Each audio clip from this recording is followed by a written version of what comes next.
Welcome to Everything in Between. We're a mother and daughter with a lot to say about, well, everything. I'm Braelyn. And I'm Lynn. And this is your show for perspective, real talk, and feeling less alone in the chaos.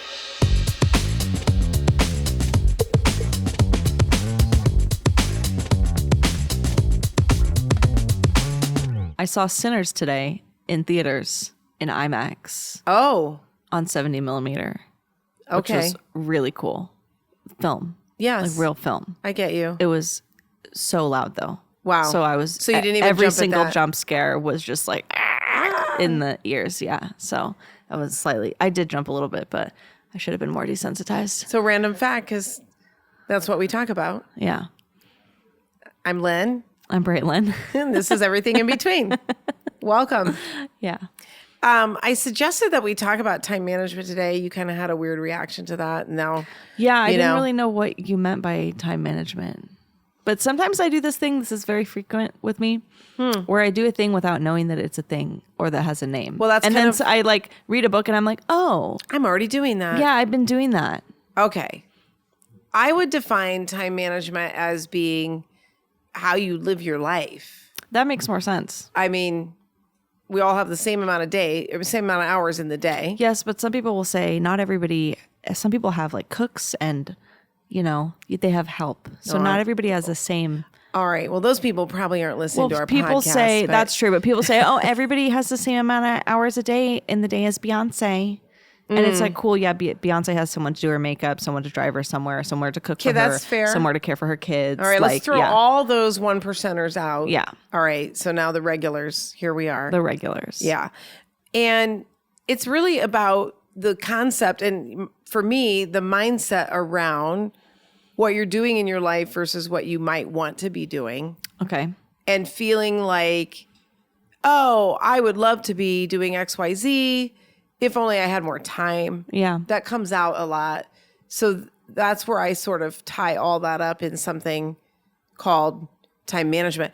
Almost though could be more like, what's your mindset around, or what stories are we telling ourselves around how we spend our time? That's some piece of it. Even talking about that, you were asking me like how I do my day. Yes. And how I know if I overcommit.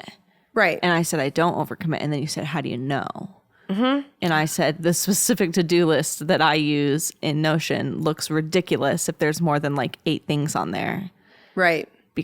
And so I just use that as like it's a whole week. Mm-hmm. And I know, if there's 20 things, like that's just unrealistic. I'm not going to do that. I'm just going to move it. Yeah. So I think that the challenge is that a lot of us head into a day with an impossible list of things. Yes. Even neurotypical people. 100%. An impossible list of things. And therefore, you're setting yourself up from the very beginning of the day to fail. Yeah. And then frustration because maybe the 1 or 2 things that you were really hoping to, somehow you didn't even get to. Yeah. Because you're feeling like, but look at everything that happened in my day. Yeah. I didn't even have time to get my work done. I hear this a lot. We call that the win the day. Okay. What do you need to do to win the day? 1 thing. Right. Sometimes 2. Right. Depending on. There's a lot of old, tried and true. There's a thing where when you're leaving for the day or you get up in the morning and you write 3 things down. Yeah. It's the win the day with 1, but some people just say, what are 3 things that I really need to get done today? I was a stay-at-home mom for 12 years. And I did that. I don't even look at it like what are the 3 things that I need to do today, but what are the 3 things that are going to feel the best? Okay, that's good. Like so there's a lot about mindset. Yeah. It's like even just the verbiage, like obviously there are things I need to get done, but it's like, what am I going to feel the best about my day if I finish today? Right. Like I will win the day in my mind. All right. So then you get I'm satisfied. How do you do that? Because you have everything from people have these notepads, there's cute, pretty journals, there's online tools. Yeah. You and I happen to be a fan of a specific tool called Notion that you are an expert programmer in, that you make custom templates nice for people all over the place. Expert. Yes. I call myself a power user. Oh, that's a nice way to put it. And it's just one tool. But I thought what we talk about today is it doesn't matter if you're writing it down in Notion and you can move things around, or if you've got a bullet journal, calendar a on the whiteboard, wall, whatever it is. But it's about looking at and making choices about how you spend your day. A little bit, versus just being a victim of your day. Yeah. And getting to the end of another day and going, there it is again. I still didn't get to that thing I was going to do. I think it has to do a lot too with expectations. Okay. Like I would rather put 2 little things on my list and then go, I have some extra time. I've got like an hour.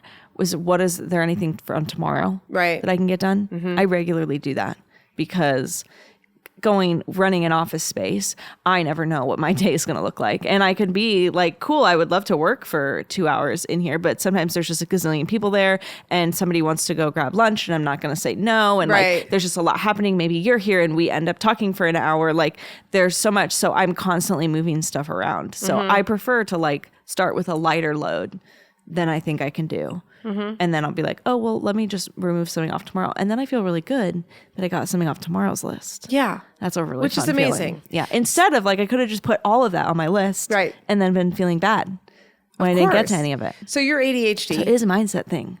And when you're ADHD, what specific challenge did that create or does that create for you around task completion? Oh my God, so many, because you have time blindness. Blindness. You have a bad understanding of how long things take. Okay, I'm laughing. Because my dad. Because your dad. Yes. Who I've been married to for 42 years. I knew that you were going to laugh at that. No idea how long things take. Yeah. Oh, it'll just be 5 minutes. Everything's 5 minutes. It's never 5 minutes. Yeah. It's never 5 minutes. It's never 2 minutes. Right. It's always longer. And then all of a sudden you're like, oh my God, an hour's gone by. And I was just out here like in the shed looking at stuff. Yeah. Yeah. Well, that you don't realize that. So 88, like everybody, but that's just one thing. We'll call them neurotypical folks. Yeah. Neurotypicals also can have a tendency to do that because we lie to ourselves. To the extremes. Yes. Yes. And this is a genuine, like having no idea, not a lie. Right. Not like, I know it's going to take 15. All right. So if you have time, if you're not diagnosed with ADHD, don't use this episode as a diagnosis tool. Yeah. However, you can look for severity. Some pointers. So time blindness is one thing. Also, like initiating things, starting things. Okay. Extremely difficult. I have to jump through tons of hoops now. I have like a lot of systems and I really like what I do. Makes it way easier. Sure. But sometimes like if you have a task for me and I don't want to do it. Oh, I know what those are. And I'm pushing it off. I literally will be like, okay, I've moved this 2 days in a row. I'm switching the task to work on for 10 minutes, sometimes an hour, if it's like a big thing. And I have to break it down. So starting a task. Especially when you're disinterested in. What is yucky? Oh, so it's horrible. You can't get that motivation. No, you're looking at the thing. You're like I want to do all the things besides that. Yes. And sometimes if I know I have a small to-do list, I just leave it for the end of the day. Because then it's like, well, I got everything else done. I guess I'll do that thing now. But usually breaking it down. Like, okay, I'm going to do it. Like the task will literally be work on for 10 minutes. Okay. And then I either get 10 minutes done or I get an hour done. Either do you way, ever I feel start better. it and then you're fine once you get going? Oh, all the time. Okay. All the time. So it's a block in your mind sometimes. It's like when working out, my rule of thumb is just put the clothes on. Put the clothes on, go down, sit on the mat. If you don't want to do it once you're there, that's fine. But normally that's the hardest part. Do you ever just sit on the mat? Like one time. Okay. Actually, I did like the first 3 out of the 6 rounds and then I quit. Yeah. So it always works. Okay. So yeah, time blindness. Yes. No ability to start. And then I think a lot of like disorganization with like, well, how do I do the task? Do I need a Google Doc login that I didn't get permission for and now I have to wait? Did I lose something in my email and I'm supposed to call somebody? Does and your I don't brain know look for these things a little bit as an ADHD person? What do you mean? Is it looking for things that will make it so you don't have to start that task? No, I mean, I don't personally deal with that. Okay. It just feels really yucky when it's something I don't want to do. Okay. Like really yucky. It's like, ugh. Yeah. Like a full body reaction. Ugh, like that. But what was I saying? Well, I don't know. Because you're ADHD and we lost your train of thought. Yeah. No, you were talking about if you don't want to do something. Yeah, but then I had a third thing. There's barriers. Yeah. That's It's kind of what you're saying. Getting started. Yeah. And then you kind of capitalized there was a third thing, that. but I don't remember what it was. Well, we can rewind and check out what that difficulty was. with tasks. Right. For sure. Oh, disorganization, like losing stuff. Bingo. Like you don't know where stuff is. We got it. How do I do the task when I have to email somebody and I don't know who and I don't know where the document is? And it's like that. Like, so is disorganization is also a trait of ADHD? Yeah. Well, they say not technically, but I think that because of like all of the ADHD factors, I think you're more likely to be disorganized. Right. Now I see some people that are hyper organized. Yes. As a fault. Like yeah. But what is that? When you do something because you don't want to fail? I don't know. It's like anxiety about failing, so you're good at it. Sure. So there are ADHD people who you'll be like, they cannot be ADHD because they're so organized. Their closet is color coded. They're, but that is what we call coping tools. So if your tendency is like, he doesn't want to decide what to wear a day, your dad. Yeah. So he just puts his shirts in order. Yeah. And takes the one on the left, and then he moves it down. To be fair, I also have said multiple times, he might just have be a bit autistic as well, but it's just a decision though. So there's decision fatigue that comes with ADHD. Along with that startup thing. Yes. And so anything you can do to make... Decision fatigue is real. Yeah. Right. So I don't have to decide what to wear because the red shirt is the next one in line. I don't have to do that. But some people do. I do a lot of other things. So... something else that ADHD people do sometimes, or that I have heard, you have like a specific thing to get you into work. So like some people will put on a pair of glasses that they only wear when they work. Like a trigger or something like that? Like that they only wear when they work. Or maybe you have like a cup that you use, or you're like in a place. Is like it something you go to nice, the same place or is it for just work. Triggering your whatever brain, you it's want. Work time? It tells you like, oh, it's work mode now. Right. Also, like leaving your shoes on. Huge productivity tip if you're neurodivergent. Leave your shoes on when you work. We're into a whole nother road. Life-changing. I was just spewing all the facts. Back to organization. Yeah. Because I think that's really where Notion came in. Oh, and if people follow you at all on, I was going to say Twitter, which you're not on. No, TikTok. TikTok and Instagram. If they follow you at all, you do a ton of videos about before you had Notion in your life. Yeah. How you were swimming because you've got a portfolio career. Yeah. At the time I didn't though. You had multiple things and I was just doing Thrive. Struggling to manage that. Yeah. I was struggling to manage the thing that I could now do in my sleep. Right. And so it was an organization tool for you. 100%. So and I do remember this because we would have team meetings and you would, I knew if you ended up with a list of things to do that were at all project based, there was going to need to be a working meeting, as we called it. Yes, we don't have to do those anymore. Right. Because I don't know where you were keeping lists. I didn't know. Yeah. Yeah. Are there sticky notes? Yeah. So I frequently with your dad, I will ask him, is this thing on your radar that we talked about? Radar's a nice thing to say. And he'll be like, oh, no. Yeah. Or yes, it's on, where is it? And I just ask him. And he has systems. I have a sticky note. Okay. Yeah. Like an active sticky note, or did it get under the other one? He was a sticky note guy. Yeah. I don't think you was had pretty any. much the same. Right. So, how do you now organize your tasks in a simple way? Like what works? Notion was the first thing for me that I think I was going to say the way the task view was, but when I first started using it, I just used like a simple to-do list, like not even a database, but I made it so pretty. Oh. I filled it with like colors and stuff that I liked and I wanted to look at. And that I think was really like every time I opened it, it gave me dopamine and was exciting. Mm-hmm. And then like a year or two in, I figured out like databases and how to actually build systems. And now I have like really cool automated things that work for me. But I think initially what was so impactful was that every other to-do list platform I'd ever used before was just ugly. Yeah. And by the way, I had to like use a bullet journal, which then like is not fluid at all. What am I going to use? Whiteout? No. Yeah. And then that just frustrated me. Or you got to like fill it yourself with stickers. Like it's just, so this was pretty and it was digital. So you put all your to-dos in there. But everything. Like if I just, aside from me giving you a task or somebody else that you work with giving you a task, you think of something and you're like, oh, I got to do this. Immediately you grab goes your in. phone, you just throw it into Notion. I assign it a date and everything. It's on a big task list. Yes, I don't look at it like that because it's terrifying. Yeah. I look at it week by week. So it's like Monday through, it looks like a little calendar, but it's my to-do list. Right. And then most of the time I'm actually looking at a today only view. Okay. Except I'll scroll down to see something tomorrow. I might move something around. So I have two different views. What does move around look like? So you get up today and you've got 8 things and you only got to 4. I just move them to tomorrow.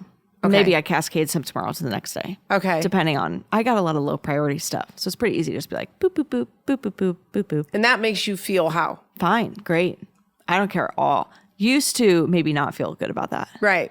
But now I'm like, I didn't get to it. Who cares? I'll just do it tomorrow. I don't know if we have any bullet journal users, but I was a bullet journal user for a long time. I tried too. You were for a very long time, but I also went through a phase. Oh, I have years and years of bullet journals. But the thing with bullet journals is I was continually overestimating my capacity. Which you still do, I think, a little bit. I definitely still overestimate my capacity. Because the way you do your today, next week. However, your today could be 5 days.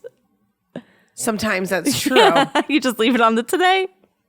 Not always. No, I'll move it to it. And I'm assigning days a little more now. Okay, good. But with the bullet journal, you would have this week long, and it's okay. Here's a task I want to do this week, and then this page was I'm going to pick Monday, Tuesday, Wednesday, Thursday, Friday, or a weekend for what I'm going to do, and I would have to guess. Yeah. But you're writing it in pen. Yeah, it's the worst. And then if you don't get it done, they have this little arrow you put on it, which means you have to migrate. Yeah.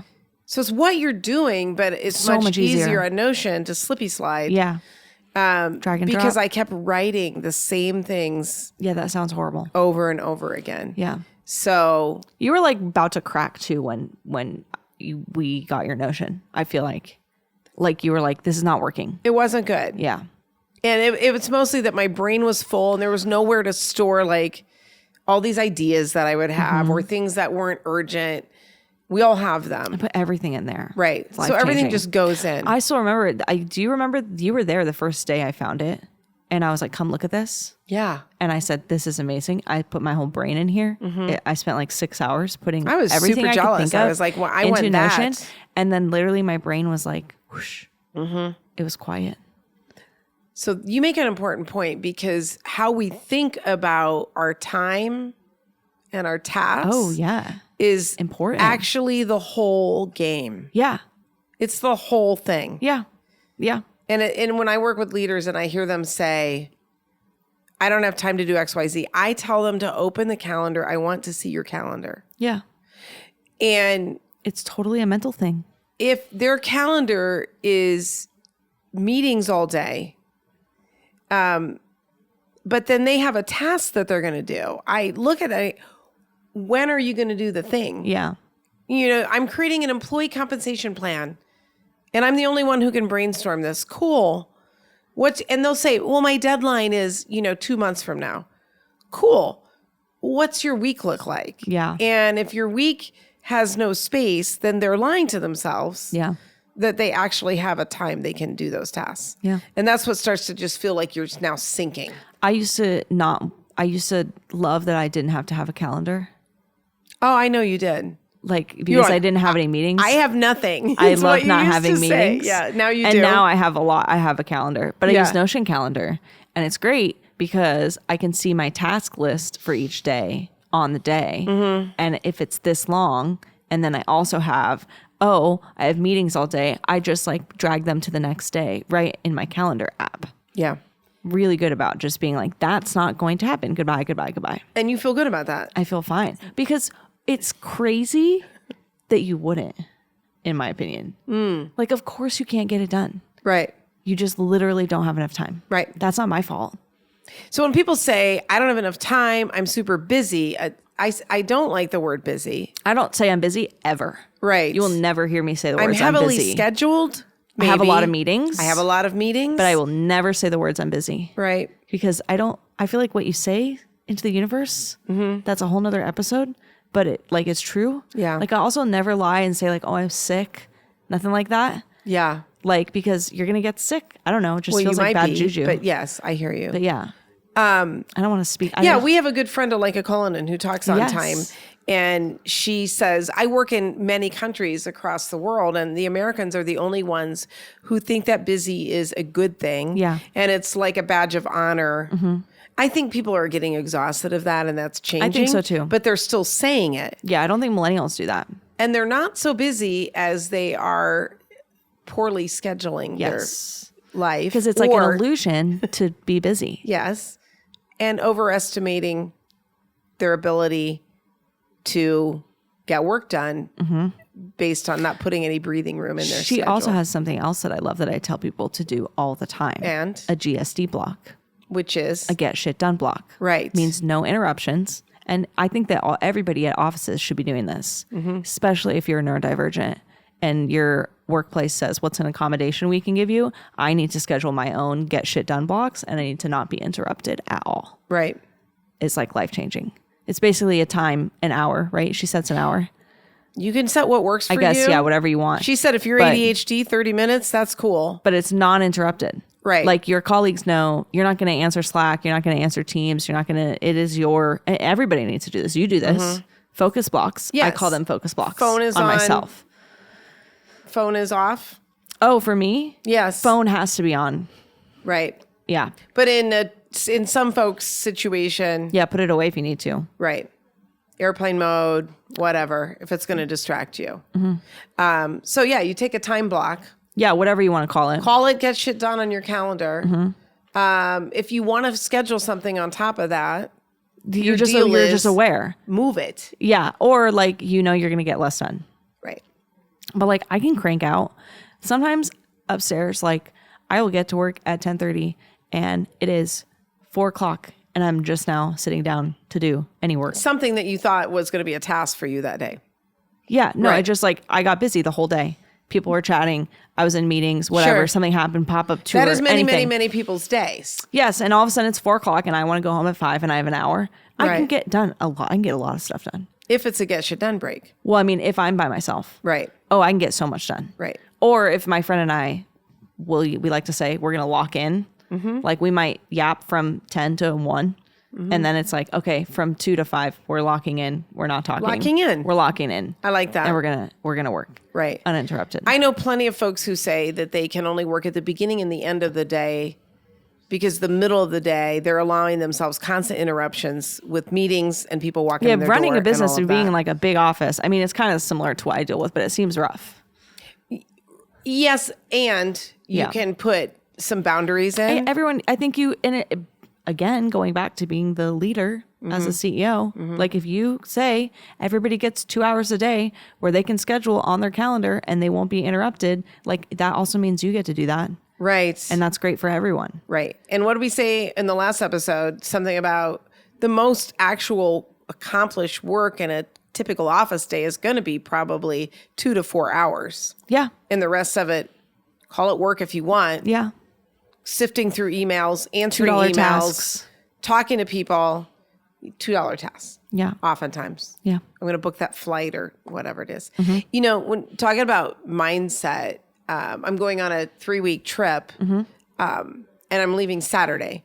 We don't usually do that. Yeah. This is a week where I have all day meetings. I'm facilitating Monday through Thursday. And then Friday, I have had to get the haircut in. Oh, you have to do everything before all of vacation. a sudden, it was filling up with stuff. And at the end of the day, I have this standing meeting that I have with somebody every month, and we just get together and shoot the shit. But we're not working. Yeah. Yeah. So it's a really great, which put me home Friday at 3. Ugh. We're leaving. I'm sorry, that's not enough time. Saturday at 8. Yeah. I sort of started packing, but I'm literally sitting there last night going, it's not going to work. It's not going to work. It's not going to. So again, my mind is already setting myself up to feel panicked. But based on past experiences, that's not going to work. I do. So all I did was clear that one meeting. Yeah, and that then I might be all looked you at my need. day and I was like, 2 is way haircut better. and one 15-minute phone call. Yeah. Easy now peasy. I'm like, Yeah. So it was one thing making me feel like this whole pile up. Yeah. It's so much mindset. Yeah. Yeah, it really is. And I think that's why you said even making Notion look beautiful. you're drawn to that. You and I both open Notion up before we start our email. Oh yeah. Sometimes I forget to open my email. It's been like an hour and a half and I'm working and I'm like, oh, I should probably open my email inbox. Yeah, but you just chucked off 5 tasks or 3 or whatever you did. Yeah. Right. Especially because I love to start with the easiest thing. That's another ADHD tip. Oh. What's the easiest thing you can get? Because then it builds momentum. Okay. So like easy things, like if I have to transfer money from the bank or like put something in savings or like pay just somebody or done pay so an invoice, like whatever. Yeah. I do that sometimes Pick too. the easiest things. I was going to say sometimes non-neurodivergent people or neurotypicals will say, do the hardest thing. No. Oh, for neurotypical people love to say eat the frog. Like productivity bros, eat the frog means do the hardest thing on your list first. If that does not work for ADHD people. I roll right there. Because you will procrastinate all day while trying to do the hardest thing on your list first.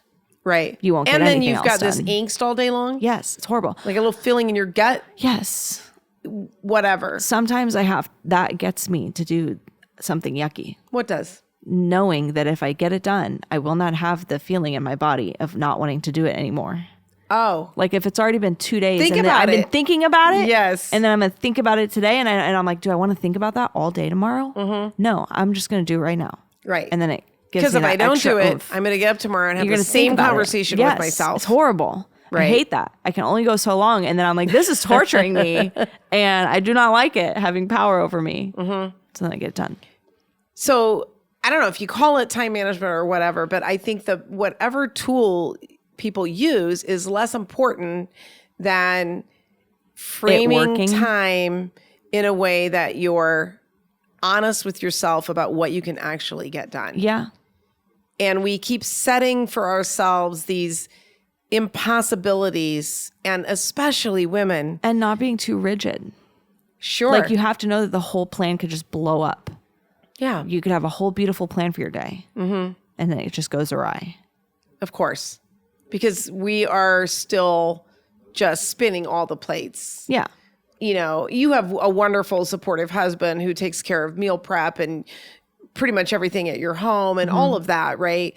But there are plenty of women who are doing what you're doing. Yeah. And then they're coming home after that. Yeah. And having to think about meals and kids and the house didn't clean itself while I was gone, all of that. I was watching some TikTok article, video articles that people made about the house stuff being more difficult than their jobs for ADHD people. Okay. So can you use Notion effectively in a personal way as well? 100%. So do you sort it out separately or do you That's up to each person. How do you do it? What are your tasks? My to-dos are everything all in one.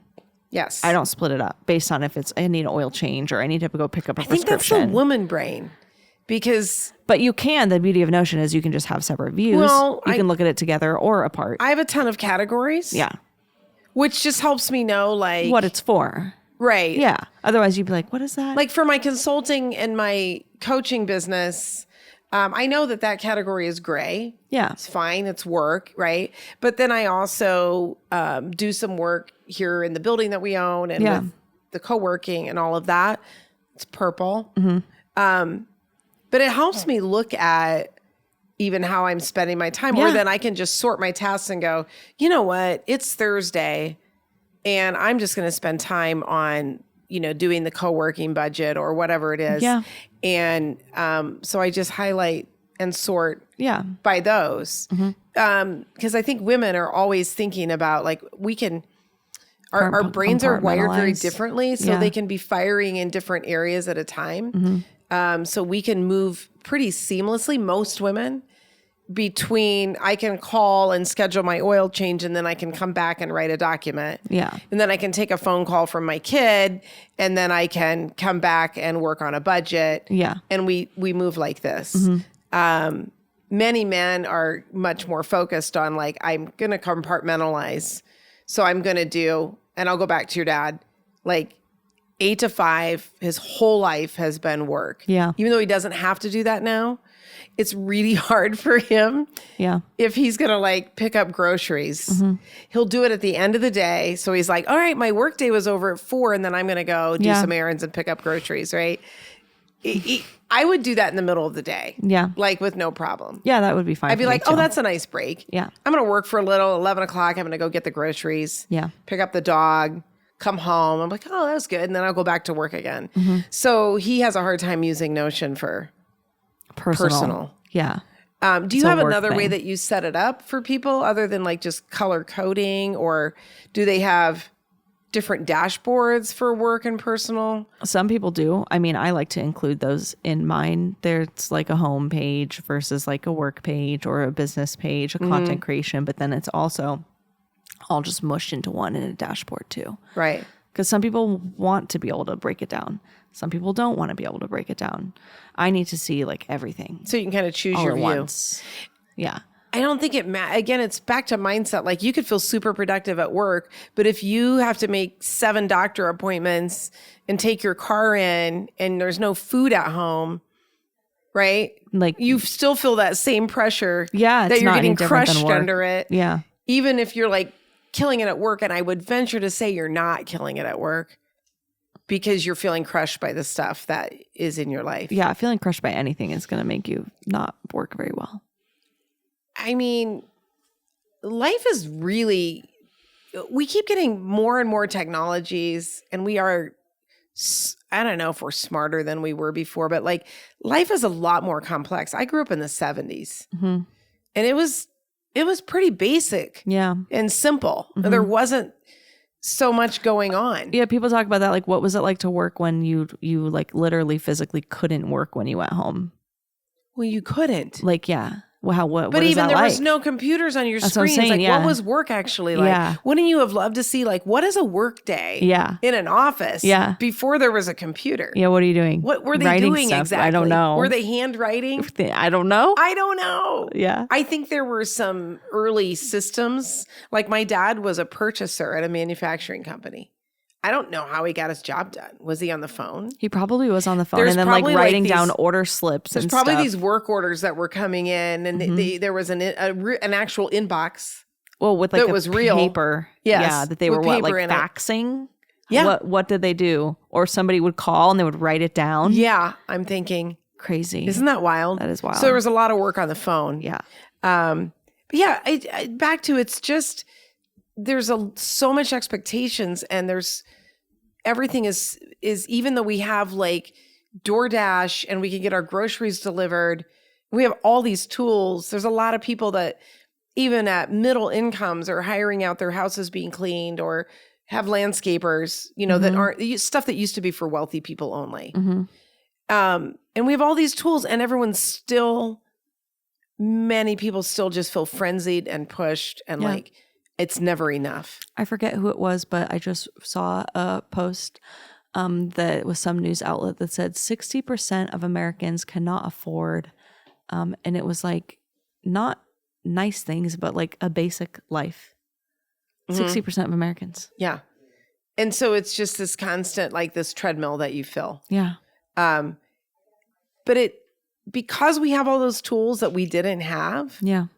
Like, if my mom didn't get in the car and go to the store, there were no groceries. Yeah. So how does she have a more calm life than those of us that can sit at home and order Instacart? Because my guess would be like higher wages, less stress, like husband could work, provide for a whole family. Right. Okay. So like they were less stressed. Now a woman's working. Right. And if they're not working, that two-income they might be penny pinching because only their husband is working. That's like a good point. They might be really like coupon clipping, like, you know what I mean? So even if they're at home, they choose to have a one-income household right now. That's hard. Right. They're probably still sacrificing and being stressed about stuff. I think that's where the more stress comes in. Yeah, that's for sure. But it's like we have all these tools, and to some extent, life isn't better. No, it's complex. Yeah. So I think it's a lot into mindset. Yes. Tools like Notion, game changing. Our mindset around what is actually okay for me to expect from myself today. Yeah. And like understanding your own capacity, especially if you have ADHD, because one day you could have a great capacity. The next day you could have none. Sometimes that happens. I go to work and I'm like, oh, I'm not getting anything done today. Like boop, boop, boop, boop, boop, move to tomorrow. I had a day this week and I had a get shit done block. Mm-hmm. And I only had, you would not approve, nor would Olenka, that I had like 2 that week. Yeah. Sometimes you do that. Yeah. It doesn't make sense. And then if you lose one, you're kind of screwed. Mm-hmm. And for some reason, I came home from something and this get shit done block was at 3:00. Not my best time for GSDs. See? No. Right. And I'm home and the house is just like the weather right now is so nice. Yeah. So the windows open and it's just like all balmy. Mm-hmm. And all of a sudden I became sleepy. Yeah. And I had to choose, like, I'm going to move the get shit done block. Mm-hmm. I took a nap. Yeah. That's like I grabbed I'm so my proud book. Of you. That's great. Yeah. And I was like, whatever. Don't like, force it. It would have not gone good if you forced it. If you look at your list of stuff to do, what's really going to matter? Especially if you work like in business. I say that all the time. Like none of it really matters at the end of the day. How, if you can look at your stuff and go, oh my gosh, look at everything I'm expecting myself to do. Would I expect this of anybody else? And then how much of this actually really matters? So much of mine is like, oh, well, this is all just like none of it matters at all. Yeah. Sometimes you're like, I need you to book this room tomorrow. Yes. It's quick. That matters. Don't forget to order the food for tomorrow. But most of the time it's like, oh, this is for something in October. Right. And I'm doing it now. I can move it tomorrow. Mm-hmm. That doesn't matter. Mm-hmm. Or it's like, print a new sign. Mm-hmm. Put the event online. One day. It's not going to make a difference. Mm-hmm. We don't have that with everything, but I certainly feel like all of us could benefit from actually looking at the things that we think we wanted ourselves to do, the things that make our shoulders tighten up and give us a knot in our stomach. Yeah. And look at those and go, which of these things are really worth that? Mm-hmm. And just take a pause and take some deep breaths. Yeah. And think about what you really want to be doing. Or what you really need to be doing. What you need to be doing. Yeah, what's the crucial? What's the win your day? Does your floor need to be super sparkly clean? Do you have to have that cool meal you thought you needed to make? Yeah. There's always a way to like make something easier. Mm-hmm. I ask myself that all the time. How can I make this easier? How can I make this easier? You have a phrase, and maybe this can be your hack for today. Good enough. Yeah. Do you know that? It's not a phrase. It's a what? You and Dad love to say it's a phrase. Okay, what is it? It's just like a ideal. Like it's like just a thing that I practice. Okay. I don't shoot for perfection. Right. It's good enough. It's fine. Mm-hmm. And do you know how many times I send stuff to clients and they're like, amazing, wonderful. Right. And that was my good enough. Now, there's people that are cringing right now. I'm sure. Because there's a lot of perfectionists out there. There are perfectionists and there are people who are like, it can't just be good enough. Does anybody ever notice the perfection, even if you reach it? Mm-hmm. Does anybody else notice it? Mm-hmm. Because my good enough gets praise all the time. Right. I don't know. Fair never question. have struggled with perfectionism, so I don't understand it. You're an Enneagram 9, yeah. So good enough comes naturally for you. Yeah. But I think we can all take from that. I mean, yeah, it's just like don't stress too much over stuff. It doesn't matter. Yeah. If there was a book. Enough, do you remember this book that came out a long time ago called Don't Sweat the Small Stuff? You probably wouldn't know about it. I'm going to say it was in the 80s or the 90s. You're thinking of Don't Cry Over Spilt Milk. No, but that's good too. But this was a business book that was called Don't Sweat the Small Stuff. And the subtitle was, And It's All Small Stuff. Yes. And I'm like, wait a minute, this was out 30 years ago. Yeah. And everyone was like, that's so good. That. And then we just keep sweating all the small things. Yes. So yeah, I don't do that. Right. But I do remember, like I have a memory as a child of the Don't Cry Over Spilt Milk thing. And that really stuck with me. What's that? It's the same thing. Okay. Like, don't freak out over something small. Right. You spill milk, don't cry. Right. It's fine. It's the same thing as don't sweat the small stuff. So like that really stuck with me as like a 5-year-old. Right. And I'm like, oh, little stuff doesn't matter. Well, if you have kids, you don't can get think upset about it in terms like how much pressure are you going to put on your child to be any more than good enough? None. Right? Yeah. I hope not. But a lot of perfectionism, I think, is self-inflicted. Yeah, of course. But it's like, what? I don't know. I don't understand it. I have sympathy, but I don't understand. Yes. So there's some honesty here with how you look at your calendar. Yeah. How you look at your schedule. So if I am coaching with folks that are struggling to feel like they're swimming upstream and they're never getting those big projects done that are going to move their life or their job forward, I always say, I would like to see your calendar. Yeah. You know what's really funny? I do recall spending a lot of time before I got Notion feeling like it wasn't productive enough. Like all the time. So I really struggled with that. You're like, what did I actually get done? Yeah. But then in using Notion, and I have a friend that I made a Notion dashboard for. Same thing happened to her. She was like going through burnout, and we were like, you need to do less. And then I made her a Notion dashboard, and she started putting all the stuff in there that she was doing. And she was like, holy shit, I need to do less. And we were like, yeah, we've been trying to tell you this. She was realizing she's actually accomplishing a lot. So much. And I had the same thing with Notion. It was like, oh my God, I did like a lot of stuff today. So then I released that like, oh, I actually am really productive. Yeah, it's funny because I will tend to, in Notion, there's a checkbox that you can just check in a task and it just gets archived. Yeah. But there's also a little button that's like it's in progress or it's not started or it's done. Yeah. And done is all happy and green or something, right? And I was always just archiving and never marking done. And you were like, how are you doing that? Don't you want to see it for a while? So now I do. Just like a day. For that day. For tomorrow. I look, and if I'm feeling overwhelmed and like, you know, I haven't been productive enough in that voice that just keeps wanting us to do more and more, I can actually look at the day and go, oh. And I even give myself grace if there's stuff that's at least in progress. Yeah. I started it. Yeah. And then I have 4 things done. Yeah. It's a good day. Yeah, my today view of my tasks, nothing goes away when they're done. Because then at the end of the day, it's like, oh, look at everything I did, like before I close out. And then if I'm like, okay, it's like 4 o'clock, I have 2 things left, like I can do it. Look at all the other stuff I did already. Really helps. Yeah. Yeah. So there's a lot around how you frame it, your mindset. Yeah. That's why calling it time management seems a little bit off. We need a better name. Yeah. Sometimes I'll even do something that wasn't on my to-do list and I put it on my to-do list and I mark it as done. Oh, I was going to ask if anybody's ever done that. Yeah. I do that all the time. It's rare. It's good though. You need the dopamine that you're like, yes. Yes. It was unexpected, but I did it. Yeah. Do you approach your weekends the same way?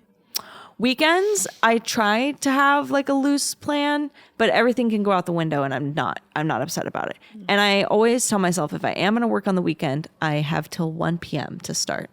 So it's like I could screw around all morning, go do an activity. I feel like you really had a morning off and you had a break. Yeah.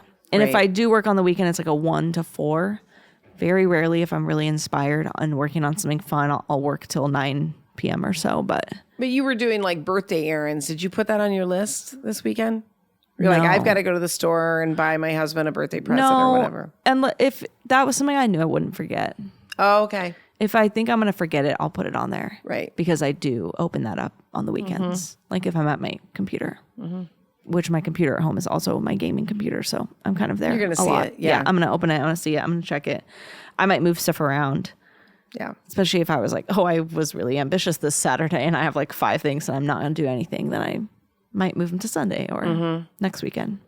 Well, I hope this conversation was helpful too. I mean, I wasn't even really fully understanding what you meant by time management, but like I said, at first, mindset around time and like forgiving yourself. Right. I feel like it has a lot to do with like knowing how much you can do. What are your expectations? Being fluid. Yeah. Just like your expectations around all of it. Like you think about, and I know like social media, we love it and we hate it at the same time. Yeah. It's set these standards for people that are just not achievable. Everything is so much is so staged when you see these folks that are just accomplishing all these amazing things and having these beautiful trips. It's a highlight reel, It's a highlight reel. You can look at my Instagram in like the darkest periods of my life and be like, wow, she's really having a great time. Right. Like it's not real. Right. And it's like, my mom grew up in the, she was raising us in the 60s and 70s. There were like women's magazines, like Women's Day. So there was this standard. They'd see, beautiful housewives making lovely meals. 8 hours a day. What? It's not 8 hours a day. It's not 8 hours a day. And like, she'd be like, oh, I want to make that new casserole. That looks really cool. But if she didn't do it, And she's not seeing other people. She's not seeing, oh, Janice made the casserole and not she did it Janice perfectly. Made the casserole. And I made mine and it looks like shit. Yeah. Like that's what happens. Right. So that is a piece of what we're dealing with, that it's never enough. But if the never enough and never good enough is part of your self-talk, we hope that this is helping today to be able to just take a breath and say, it's good enough. I'm not an Enneagram 9, but I'm going to take a little Braelyn. Today, it's going to be good enough. And sometimes I think about too, that even the people who do look like they have it all together, whose highlight reels are amazing, are telling themselves, I'm not doing enough. I'm not doing it good enough. I'm not enough. They're telling those same things. Sure. Even though they're having this what appears to be this whole great situation. So sometimes that comforts me to know. Even the people that are the best at what I'm doing don't fully probably believe that they're the best. So I should just think I'm good, and then I'll be happier. You may as well. Yeah. Nothing's going to change when you get to the top. Yes. This is for somebody else. Yeah. I'll never forget. I saw, I don't know what it was, an article, an Instagram post, but it was one of the Kardashians, like saying how much she like felt bad in her body, talked about her, whatever. And I was like, okay, so if you're like the hottest woman on earth and you still feel like you're spending all that money, you got to change your mindset. You got to change your mindset. Right. Yeah. Yeah. That's crazy. For sure. All right. Do you have a life hack, or is it going to be good enough? That can be my life hack. Okay. I'm going to go with sneakers. I spent my... So random. Well, it is. I'm going to go with sneakers. Because I spent a lot of years in heels. You are wearing sneakers. This is true. For the longest time, I didn't know how tall she was, truly, because she wore heels every day. Heels with jeans. Every day. It worked for the industry. Yeah. And it made me actually... I mean, heels can make you feel really great. Oh, true. Yeah. And I'm 5'4". We're tiny people. And so to be able to walk into a room at 5'7", oftentimes, like, I didn't know how tall some men were that I would see once or twice a year, at conferences, until I took my heels off. And then I'd be like, holy shit, that dude's tall. Yeah. And then I realized, like, I would just be this small person, like standing like this in all my conversations. And it wasn't really until COVID that I felt free to chuck the heels. And there was kind of this women's empowerment movement to like get rid of the heels. I don't. And if I do, it's going to be something stacked and squishy and comfortable. But I didn't want to just have like one or two. And I don't like flats. It's not my thing. This is going back to sneakers. Yeah, it's sneakers. So I started seeing people wear sneakers with suits. Women were wearing sneakers with dresses, not just on the way. You can wear sneakers with whatever. Yeah, it's amazing. And the fact that you can have, because I had a collection of shoes that now you are have now a collection gone. of sneakers? I do have I'm growing a sneaker collection. That's so cute. Yeah. And so I've also learned you have two sets. You have a set that you don't ever exercise in or do your walks in. Yeah. And you just wear them like dress shoes. Yeah. It's the best thing ever. Yeah. You're wearing them right now. I am. My whole day can feel better. I mean, I'm on my feet a lot. I facilitated a meeting this morning. I'm wearing sneakers too. I was on my feet and I was completely comfortable. And I remember so many times feeling like I've got to get out of here and off of these shoes. Yeah. So, as your advice, your life hack is wear sneakers. Yeah. If you don't have some cool, fun sneakers and you're scared to try it in a business setting, please. I think everybody under the age of 40 but this has podcast sneakers, is for people true. in your 40s and your 50s. If you're not, and I really waited too long to start. So sneakers it is. Sneakers and good enough. And there you have it. That's another episode of Everything in Between. I'm Lynn. I'm Braelyn. We'll see you next time.